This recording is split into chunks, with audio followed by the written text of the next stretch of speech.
பயனில் சொல் பாராட்டுவானை மகனெனல் மக்கட்பதடியெனல். பயனற்ற சொற்களை சொல்லக்கூடியவர்கள் ஒரு மனிதனாகவே கருதப்பட மாட்டார்கள். மனிதர்களுள் அவன் ஒரு பதர் அப்படின்னு, அதாவது உபயோகமற்றவனாக அவன் இருக்கிறான் அப்படின்னு அவர்கள் நினைக்கப்படுவார்கள் அப்படிங்கிறது தான் இந்த குறளுடைய கருத்து. இதை புரிஞ்சுக்கிறதுக்கு நாம் ஒரு சின்ன கதையை சிந்திக்கலாம்.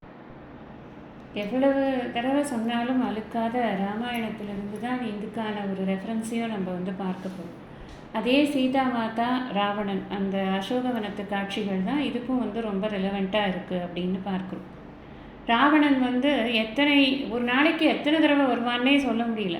அத்தனை தடவை அவன் சீதம்மா கிட்ட நீ என்னை விரும்பு விரும்பு விரும்புன்னு அவன் திரும்ப திரும்ப அவன் சொல்லிக்கொண்டே இருக்கிறான்.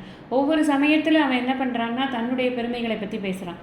ஒவ்வொரு சமயத்தில் என்ன பண்ணுறாங்க அப்படின்னா, ராமன் உனக்கு ஏற்ற ஜோடியே கிடையாது, இங்கே பாரு உன்னை அவன் காட்டுக்கு கூட்டின்னு வந்துட்டான், அவன் உன்னை நல்லாவே வச்சுக்கல, அவன் காட்டில் உன்னை அப்படியே விட்டு போயிட்டான், ஒரு மானுக்காக போய் அவன் விட்டு போயிட்டான், அதுக்கப்புறம் பாரு இப்போ கூட அவனால் உன்னை தேடிக்கொண்டு கூட வர முடியல, அவன்லாம் இந்த ஜென்மத்துக்கு இங்கே உன்னை கூட்டிகிட்டே போக முடியாது, அதனால் நீ என்னை விரும்பு இப்படின்னு எல்லாம் சொல்லி சொல்லி சீதம்மா மனசில் எப்படியாவது ரெண்டு வழி தான் இருக்குது. ஒன்று ராவணன் ஒரு நல்ல பராக்கிரமசாலின்னு ஏற்றுக்கணும், இல்லைன்னா தன்னுடைய கணவன் பராக்கிரமம் இல்லாதவன் அப்படின்னு ஒரு நிலையை மனசில் வச்சுக்கணும். இது ரெண்டில் ஏதாவது ஒன்று வந்ததுனா தான் அவள் தன்னை விரும்புவா அப்படின்னு அவன் ஒரு டாக்டிக்ஸ் ஃபாலோ பண்ணுறான்.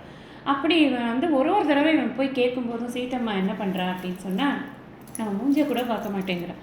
அந்த பக்கத்தில் இருக்கக்கூடிய ஒரு புல்லை பிடுங்கி கீழே போட்டுட்டு அந்த புல்லை பார்த்து பார்த்து பேசுகிறான். அது மாத்திரமில்லை, இந்த புல்லுக்கும் கீழாகத்தான் உன்னை நான் மதிக்கிறேன் அப்படின்னு தான் சீதம்மா உணர்த்துறதுக்கு ஒவ்வொரு வாட்டியும் அவனுடைய பேச்சு இவ்வளவுதான், நீ உன்னுடைய மதிப்பு இவ்வளவுதான், உனக்கு இதுக்கு மேலே மதிப்பு நான் கொடுக்கறதில்ல.